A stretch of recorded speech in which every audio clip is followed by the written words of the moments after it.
Hey guys, this is a quick tutorial on prefabs in Dungeondraft. You're looking at the woodcutter's shop that you've seen before. Well, I've got other versions of this.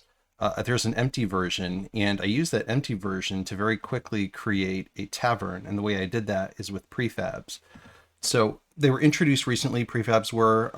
I don't think they're used enough, and they still have some quirks. So I have some pro tips if you want to navigate the timestamps of this video to see some other things that you should probably know about them. But basically, in my prefab list, I've got things like chimneys and decor items like this bar. I have different types of bars. You see that bar is a prefab that I can deploy out. I've got bars set up in like a corner type of bar where it can go into the corner of something. I've got different types of tables. See this table here? That's just a prefab. And so this is the power of using prefabs. You can build things like this and connect them up. You see this prefab has a carpet, but the carpet doesn't carry through with it. So we're going to talk about the limitations of prefabs here in a second also. So a couple things to keep in mind. Prefabs will keep their level orientation. So if you build on levels 1 through 3 with your prefab, they'll maintain that orientation. So that's good, but it can also create problems if you drop it onto a scene and you'll notice some of the elements are underneath things that you didn't intend them to be. So I'll show you how to break apart a prefab. You can essentially separate it and then you can manipulate its elements from there. Second thing is they don't work well with patterns. So if I wanted to grab this whole thing here, for example, and make a prefab out of it, I can lasso it. Here's a little tip. You can, if you have other elements in there that you want to get rid of, you can just paste it. You notice it didn't paste with the carpet, but I can get rid of these other elements out here. Maybe I don't want this pot to be in there or these hooks. And now I've got the piece that I want to make a prefab out of. I can just click make prefab. And it will give you then the ability to put it into an existing folder that you've made or create a new one. And then you can give it a name. So, we can call this like table and chairs 1, because maybe I'll have more than one option. And I'll put it under maybe my decor items and I'll hit accept. And what that does is it actually creates files within your Dungeondraft folders for prefabs, and you can share those prefabs with other people. So, these prefabs were made with Forgotten Adventures asset pack. So if you have a friend who's also an FA subscriber, then you can share prefabs with each other and they can use and deploy this table that you made just like you do as well. And you see I even built, shading into it and everything else. Once I deploy it, I can separate it and then I can manipulate the different pieces. So maybe I want my shadows to be configured differently or whatever, and that's how you do this. Or maybe I want to get rid of, the particular cup on the top of that, or I want to put dishes or something else. You can make as unlimited number of prefabs in different configurations that you think that you'll use within your world and then share them with other people. These prefabs that you're seeing here are ones that I've designed using, like just wall pieces and just a bunch of different items and paths and things like that. You can actually get these prefabs.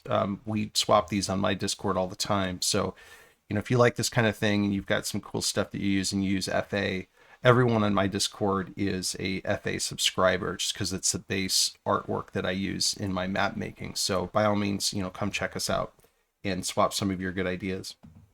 Prefabs, they basically connect lots of things. So they'll connect objects like this wall piece. They'll connect paths like you saw here, the shadow path. They'll even connect lights. So you can have lights actually connected to a prefab and it will connect those up. So you can have it pre-lit. For example, this bar, I could have lights where these lanterns are.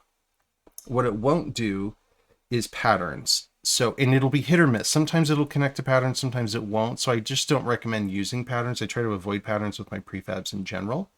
But I'll give you an example of what I've done here. So, I have different roofs for this building, but I'm working on an Adobe roof for a desert version of this building. So you're looking at a work in progress.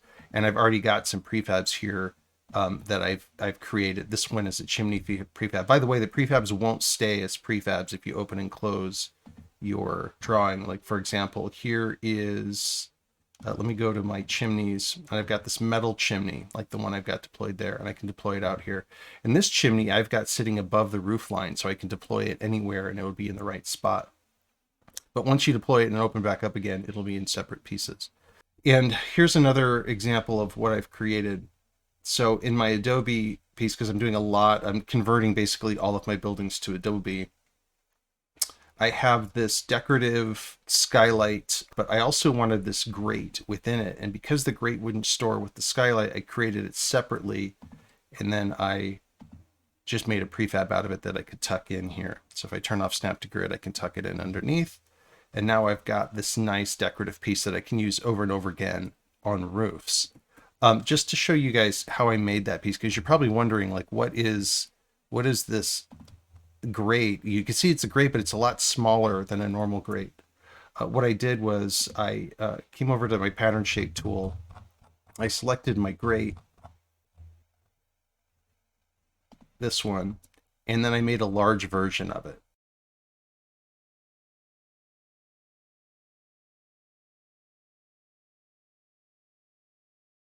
So I've got a larger version, but then you can resize these.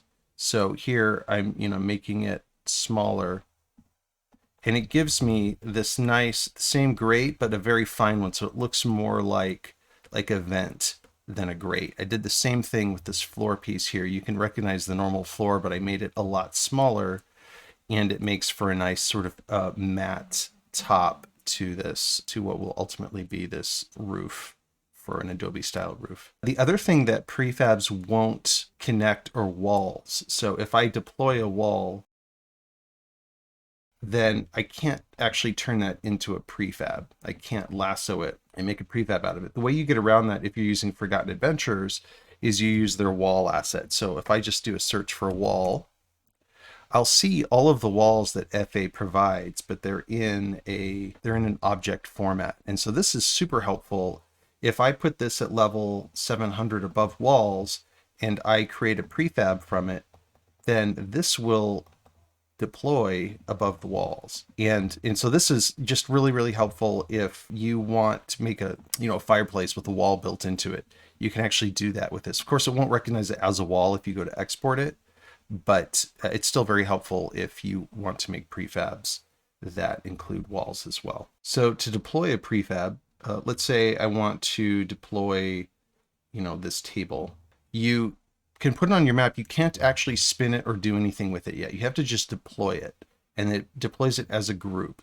Then you go to your select tool, and you notice this one's got lights built into it. Go to your select tool, and you can now select it and rotate it. I'm just using the shift key and my mouse wheel to rotate it around.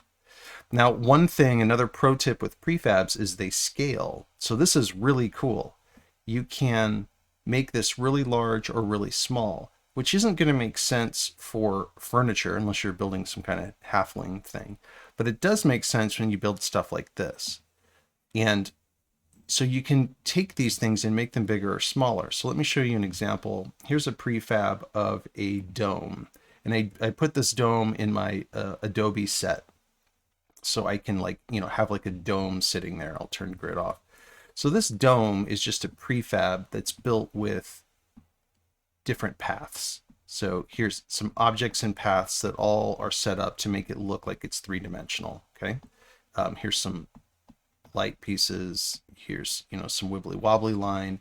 And so it's just a component of those. So let me pull my dome out again. And let's say I put my dome here, but let's say I want it much bigger. Well, because everything scales, this is like magic. All of a sudden, I've got the same dome, but much larger scale. And, even the lines, everything else scaled well. And that's not something that we've been able to do before. So keep in mind that prefabs do scale. If you build items like that, I'll just show you some other examples. Like I have some posts that I use, and these posts are essentially, for an Adobe style building. Like if you've ever been to the Southwest, you know that timber is hard to find, but they'll put some basic timber into their things. But this is just to show that timber sticking out of the roof line.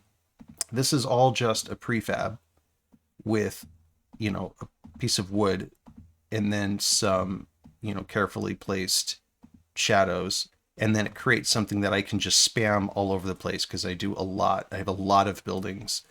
And if I'm going to convert them all to desert motifs, I've got to be able to reuse a lot of these components over and over again. So prefabs have been extremely helpful with building things and being able to build really quickly. So that's it. I hope this was helpful to you guys. And I hope that, share in my comments any other ideas or things that I might have missed or things that people might also want to know about prefabs. But otherwise, that's it. Check out the rest of my YouTube series if you want to see more things like this. If you like this faster, sort of to the point tutorial, let me know and I'll make more of these. I also have some very long tutorials that let you watch my entire creation process for maps from beginning to end. So I encourage you also to look at those to see how I use some of these things in real time and just how I go about designing my maps in general. So that's it. Hopefully you guys enjoyed this and have fun making your maps.